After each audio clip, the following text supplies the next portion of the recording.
निर्गमन ग्रंथ अध्याय 8। प्रभु ने मूसा से कहा, तुम हिरौन से कहो कि वह हाथ में डंडा लेकर उसे नदियों, नहरों और तालाबों के ऊपर फैलाए। ऐसा करने से मेंढक मिस्र की भूमि पर आ जाएगा। हिरौन ने अपना हाथ मिस्र के जलाशयों के ऊपर फैलाया। इस पर मेंढक बाहर निकल पड़े और मिस्र देश मेंढकों से भर गया। लेकिन जादूगरों ने भी अपने तंत्र मंत्र द्वारा ऐसा ही किया और मिस्र की भूमि पर मेंढक बुला लाए।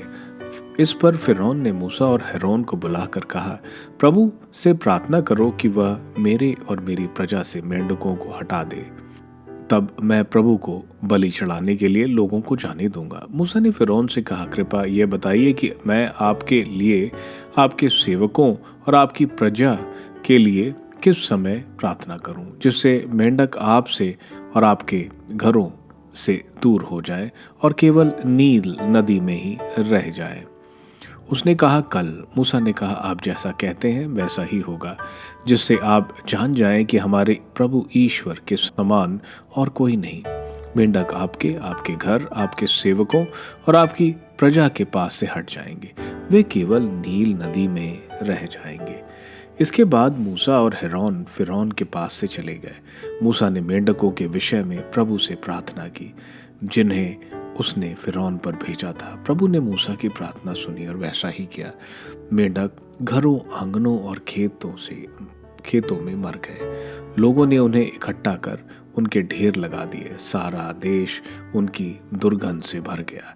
लेकिन जब फिरौन ने देखा कि संकट टल गया है, तो जैसा प्रभु ने कहा था, उसका हृदय कठोर बना रहा और उसने मूसा और हारून की नहीं सुनी। तीसरी विपत्ति, मच्छर। अब प्रभु ने मूसा को आज्ञा दी, तुम हारून को कहो कि वह अपना डंडा लेकर जमीन पर धूल पर मारे, जिससे सारा मिस्र देश मच्छरों से भर जाए। उन्होंने वैसा ही किया। हारून ने डंडा लेकर अपना हाथ फैलाया और जमीन की धूल पर मारा। इस पर मनुष्यों और पशुओं पर मच्छर टूट पड़े। पूरे देश की धूल मच्छर बन गई। जादूगरों ने भी अपने तंत्र मंत्र से मच्छर पैदा करने का प्रयत्न किया, किंतु वे ऐसा नहीं कर सके। मनुष्यों और पशुओं पर मच्छर बने रहे।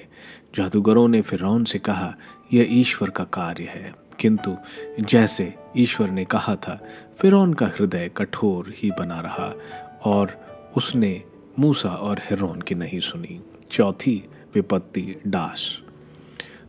प्रभु ने मूसा से कहा, तुम बड़े सवेरे उठकर नदी जाते हुए फिरौन की प्रतीक्षा करो और उससे कहो, प्रभु ये कहता है, मेरे अपने लोगों को जाने दो, जिससे वे मेरी पूजा कर सकें।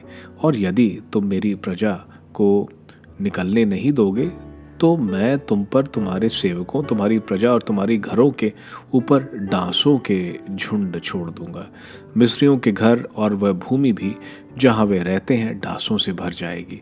किंतु उस दिन गोशन प्रदेश में, जहाँ मेरी प्रजा निवास करती है, डांस नहीं होंगे, जिससे तुम जान जाओगे कि इस पृथ्वी पर मैं प्रभु विद्यमान हूँ। इस प्रकार मैं तुम्हारी और अपनी प्रजा में भेद करूंगा। यह चमत्कार कल ही होगा। प्रभु ने ऐसा ही किया।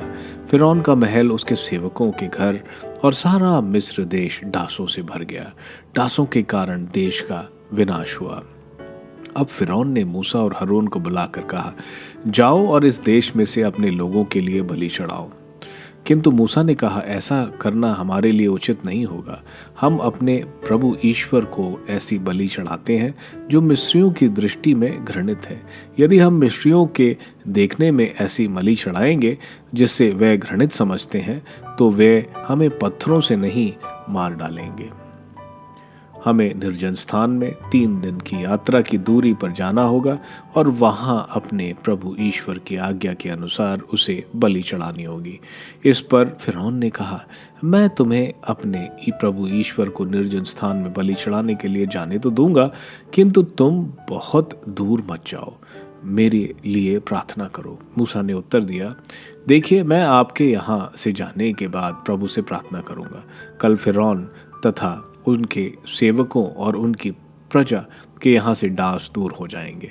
किंतु फिरौन फिर धोखा ना दे और प्रभु को बलि चढ़ाने के लिए लोगों को जाने से ना रोके।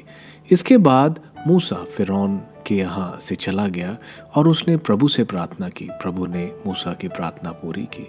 उसने फिरौन, उसके सेवकों और उसकी प्रजा के से डांसों को इस तरह दूर कर दिया कि कहीं एक डांस भी ना शेष रहे। परंतु फिरौन इस बार भी अपने हृदय को कठोर बनाए रखा और उसने लोगों को नहीं जाने दिया।